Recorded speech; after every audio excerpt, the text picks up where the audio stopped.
যে মধ্যপ্রাচ্যের চলমান সংকটের পরিপ্রেক্ষিতে বিশ্ববাজারে যে সংকট, জ্বালানি তেলের সংকট এবং যে জ্বালানি তেলের মূল্য বৃদ্ধি পেয়েছে, এর পরিপ্রেক্ষিতে আমাদের দেশেও জ্বালানি তেলের যে অবৈধ মজুদের অপচেষ্টা এটা পরিলক্ষিত হচ্ছে।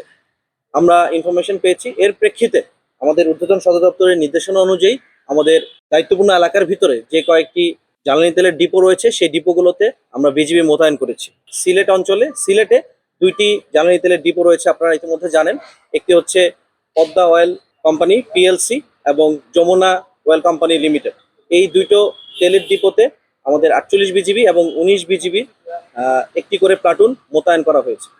আমরা এখানে বিজিবি সদস্যরা অত্যন্ত পেশাদারিত্বের সাথে এবং আন্তরিকতার সাথে জ্বালানি তেলের যে নিরবিচ্ছিন্ন সরবরাহ এটা নিশ্চিত করছি।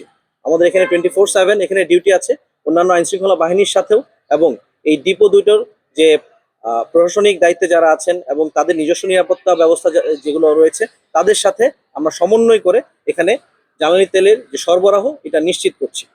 তাদের সাথে সমন্বয়ের মাধ্যমে পূর্বে কি পরিমাণ জ্বালানি তেল সরবরাহ হতো, এখন অতিরিক্ত পরিমাণ জ্বালানি তেল কেউ সরবরাহ করে নিয়ে যাচ্ছে কিনা বা মজুত করছে কিনা সেই বিষয়টি আমরা খেয়াল রাখছি।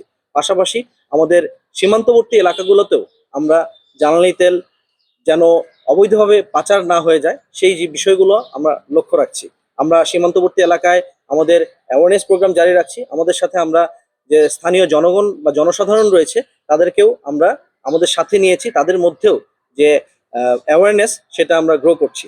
আমাদের দায়িত্বপূর্ণ এলাকার ভিতরে বেশ কিছু আইসিপি এবং এলসিপি রয়েছে। এই এলসিপি বা ল্যান্ড কাস্টম পোর্টগুলোতে আমরা এক্সপোর্ট এবং ইম্পোর্টের জন্য কিছু যানবাহন ব্যবহার করা হয়, যেগুলো ট্রাক বা লরি ব্যবহার করা হয়।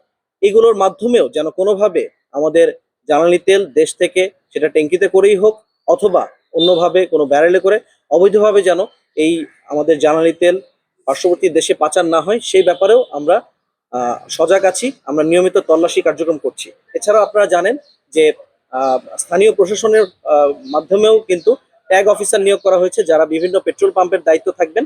আমরা স্থানীয় প্রশাসনের সাথে যোগাযোগ করেছি, আমাদের পেট্রোল পাম্প যে মালিক সমিতি তাদের সাথেও যোগাযোগ রয়েছে।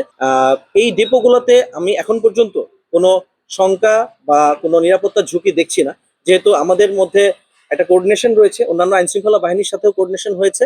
সো আমরা যথেষ্ট নিরাপত্তা ব্যবস্থা জোরদার করেছি, এখানে আমি এখন পর্যন্ত কোনো শঙ্কা দেখছি না।